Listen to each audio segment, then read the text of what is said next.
There have been reservations expressed from various quarters on the draft University Grants Commission minimum qualifications for appointment and promotion of teachers and academic staff in universities and colleges, measures for maintenance of standards in higher education regulation 2025, that has been published for discussion. The main reservations pertain to regulations that indicate the method of appointment of vice chancellors and the broadening of experience prescribed. Both need to be distinguished from the point of view of dynamic elements in a fast-changing federal polity as well as legal precedents that arise from a catena of decisions by the Supreme Court of India. First, it must be noted that court has considerably reduced the role of state executive in the selection of vice chancellors of state-funded universities. Many states continue to have their nominees in the search cum selection committees under such provisions in the state statutes. The court has consistently and categorically ruled that state executive should have no role either with the process or the recommendation leading to the appointment to be made by the Chancellor. This has been necessitated by the co-validity of UGC's 2018 regulations, which mandated only its representative in the selection committee, leading to interpretations by states that the rest of the composition could continue as per the state legislations. In Gambhirnan K. Gadhvi versus State of Gujarat, etc., Court has enunciated that members of the state executive shall not be members of the search cum selection committee, and evidence of such influence would invalidate the process.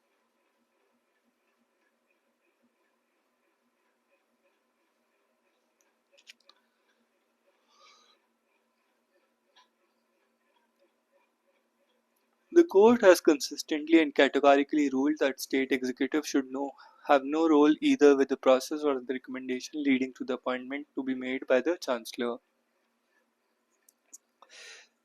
In this case, the court has enunciated that members of such state executive shall not be members of search cum selection committee, and evidence of such influence would invalidate the process ab initio void, irrespective of whether the appointee was qualified or not.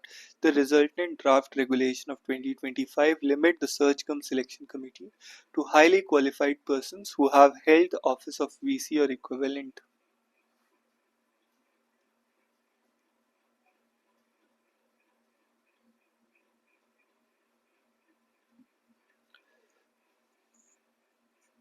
To be nominated by Chancellor of the University, the state executive body of the university, and the UGC.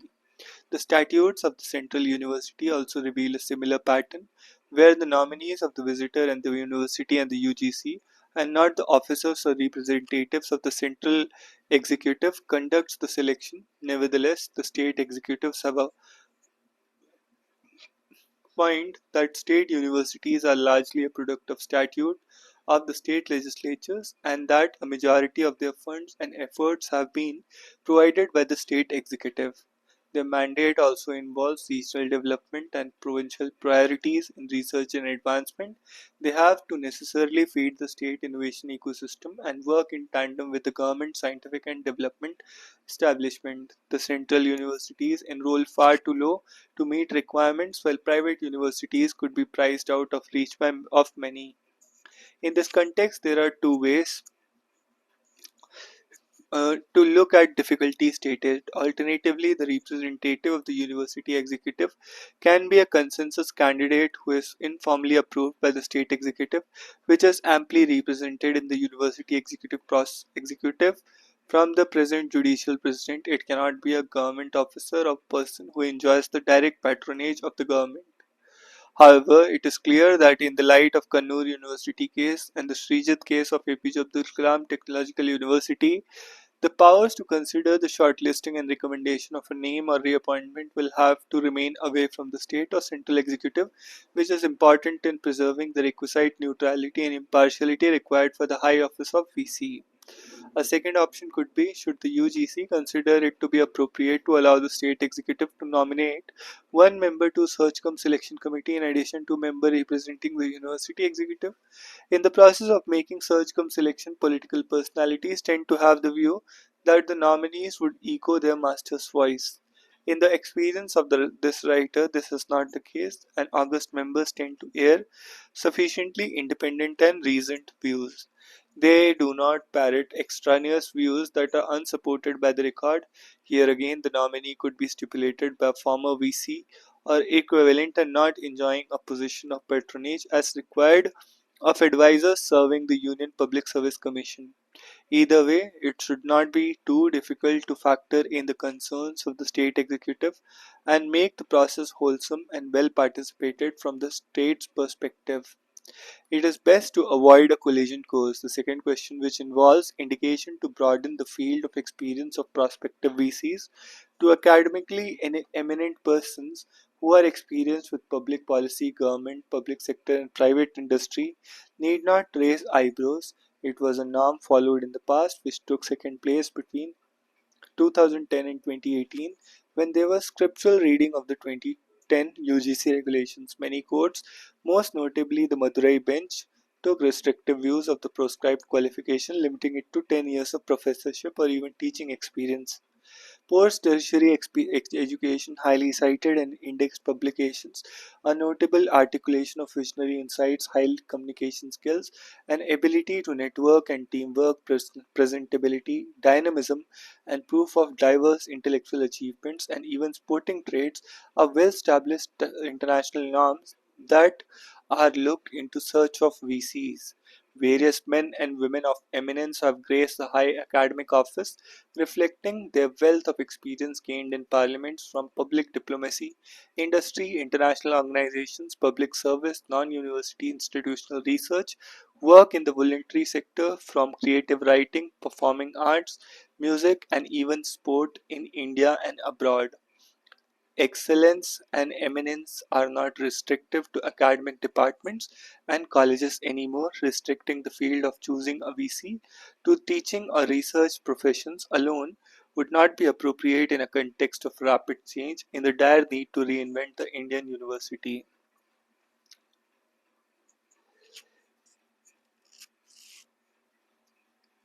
Pulling down stereotypes, shibboleths, and rebuilding with considerable reimagination call for original thinking, critical analysis, advocacy, networking, and team networking skills. As researcher Amanda Goodall argued, it is not enough that a VC is modeled after Socrates, most absorbed in deep thought. The days of narcissistic, isolated glory in university enterprise is long over. The winning university of tomorrow needs to be innovative and business-like as well as deeply philosophical. This calls for considerable liberal gateways for leadership positions. The The main reservations pertain to regulations that indicate the method of appointment of Vice Chancellor and broadening of experience prescribed. Both needs to be distinguished from a point of view of dynamic elements in the fast-changing federal polity. First, it must be noted that court has considerably reduced the role of state executive in the state of vice chancellors of state-funded universities. Many states continue to have their nominees in the search cum selection committee under the provisions of state statutes. Court has consistently and categorically ruled that state executive should have no role either.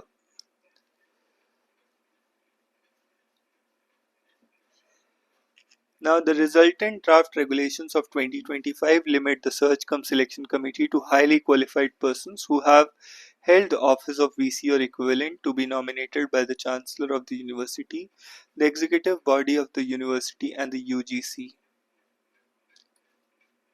The state statutes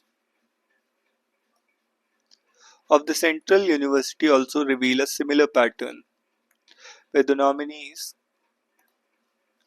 of the visitor of the university and UGC and not the officers or representatives of the central government conduct the selection. Nevertheless, state executives have a point that state universities are largely a product of statute of the state legislatures and that majority of their funds and efforts have been provided by the state executive. Their mandate also involves regional development and provincial priorities in research and advancement. They have to necessarily feed the state innovation ecosystem and work in tandem with the government scientific and development establishment. Central universities enroll far too low to meet requirements, while private universities could be priced out of reach for many. An India-US trade agreement and the test of WTO laws. During Prime Minister Narendra Modi's brief working visit to the United States, New Delhi and Washington agreed to negotiate the first stage of mutually beneficial multi-sectoral bilateral trade agreement by the fall of 2025. While economists are busy calculating tariffs and trade volumes, it is essential to examine this development through a lens of international trade law. A significant portion of international trade law is codified in the General Agreement on Trades and Tariffs and governed by WTO. Since both the US and India are members of WTO, their bilateral trade dealings must align with standards set by WTO law. This makes the proposed BTA between the two countries particularly important. Currently, the scope of BTA is unclear. The US-India Joint Leaders Statement of February 13 only references a multi-sector BTA without providing specific dealings about its coverage.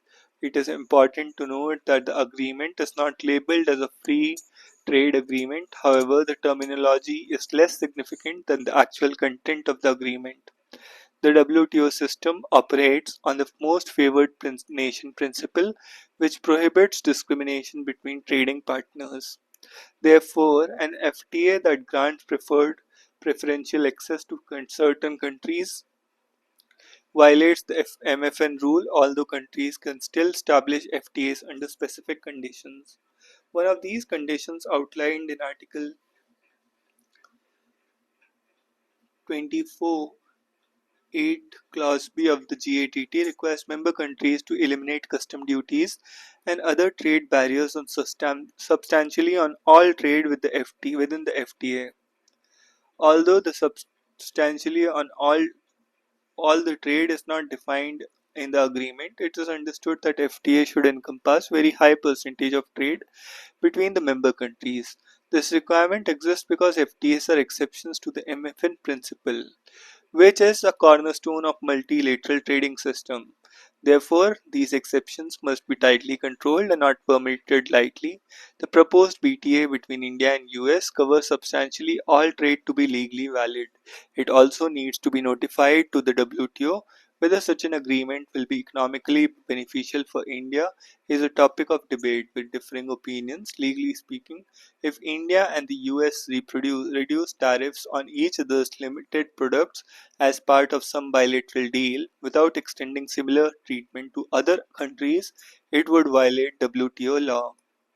One possible way for India and the US to establish a BTA for select products without violating WTO laws is to notify the agreement as an interim agreement, leading to the formation of an FTA.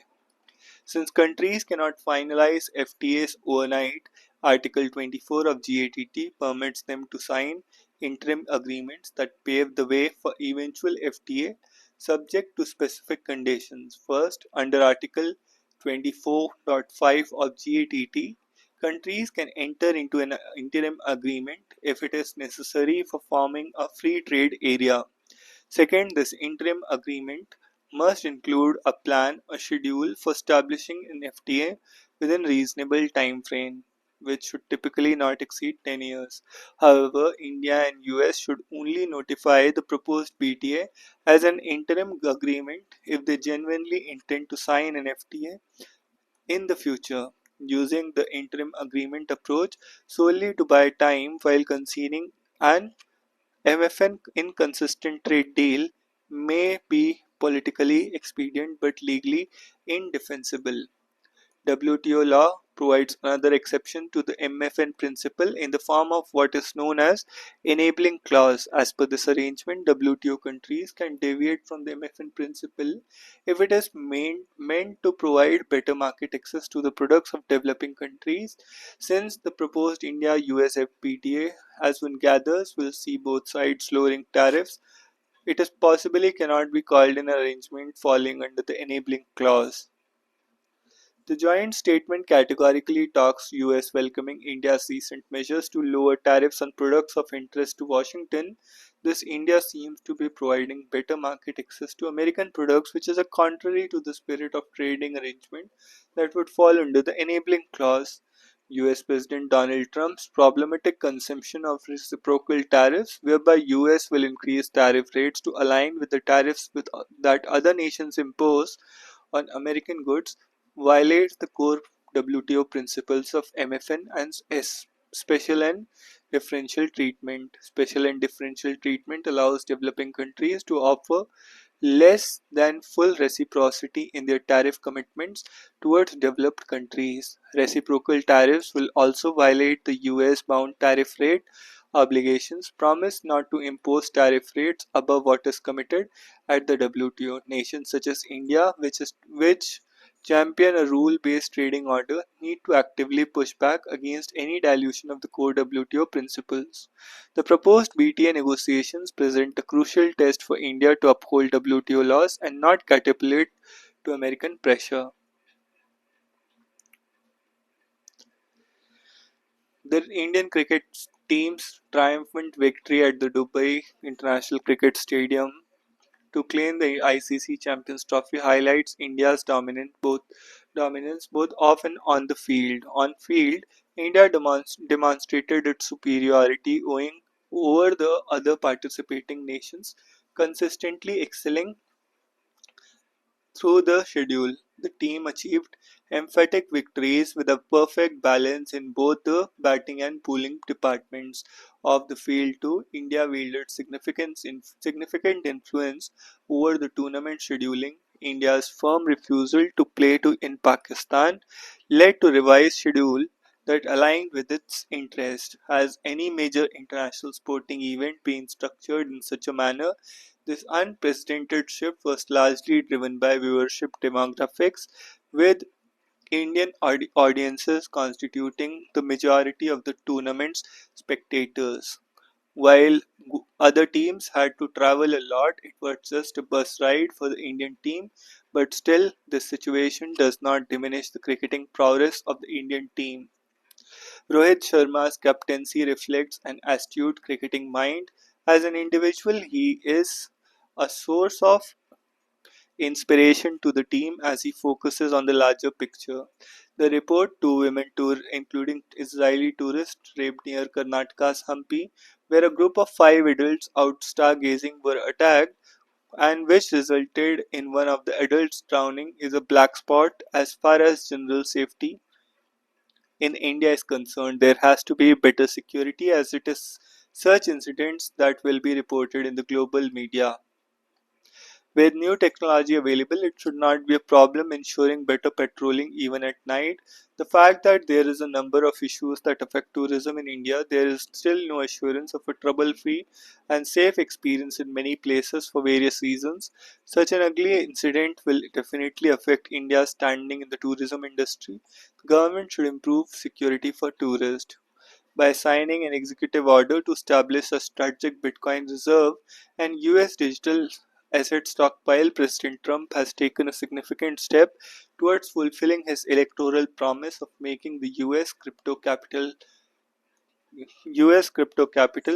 but he needs to understand that with more countries ushering in regulatory frameworks, considering the broader borderless nature of cryptocurrencies, the world needs regulatory clarity and coherence. The union government finally attempts to change in Manipur but faces hurdles. After months to, of trying to wade through an ethnic crisis by maintaining the status quo, the union government finally got its act together and removed the N. Biren Singh led government in Manipur from power and imposed president's rule, hoping that the change would be the harbinger of good tidings. The fact that the ruling of Bharatiya Janata Party could not manage to find a replacement for its outgoing leader reflected not just on the internal divisions within the party but also on the preponderance of the ethnic divide in the state. Covering this, the imposition of president rule seemed to be a viable way of bringing back normalcy in a state suffering badly from ethnic strife. After the imposition of president rule, the government has sought to gradually seize control over instruments of violence that seem to with impunity in the last 2 years. It did so by giving a deadline to non-state groups to give up weapons that they had acquired from constabularies. It had tried to ensure free movement between the hill and valley districts by removing the blockades set up by these groups on highways in the state. These steps have not gone down smoothly. Only a portion, nearly a third of the 3,000 odd weapons that had that are still missing have been returned, with the bulk of the missing weapons being those that were stolen in and around the Imphal Valley. The attempts made by the Central Armed Police Forces to enforce a free movement of all vehicles in the Hill district of Kangpokpi, Kangpokpi,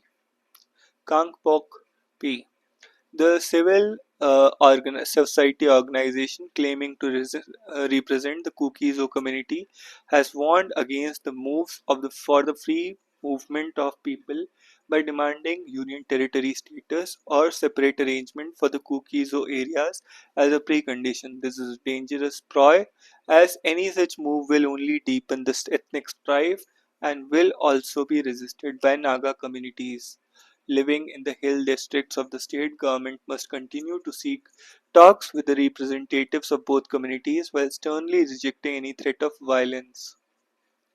Steps need to be intensified to recover the remaining missing weapons and to thwart away any entity seeking to take away law into their own hands. The government must put out the compelling message that only the state has the legitimate claim over arms, which must resonate across the hills and the valley. But this cannot be a step that is limited to the governor. The centre, more specifically the Union Home Ministry and the Prime Minister Narendra Modi, must appeal directly to the communities for restoration of peace and for dialogue to help the displaced return to their homes. Data show that Manipur has suffered more than any state due to recent inflation and economic woes in the country, and it would take human steps by the senior leadership of the union government to bring back normalcy.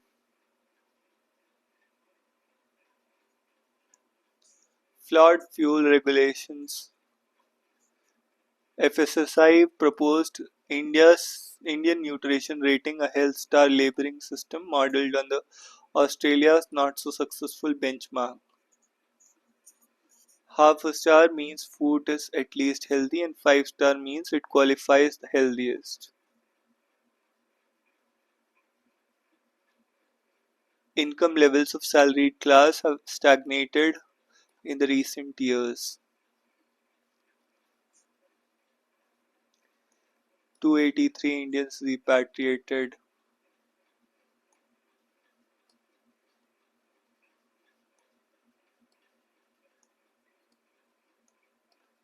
3.7 lakh youth registered on Jammu and Kashmir job portals. 7 lakh youth.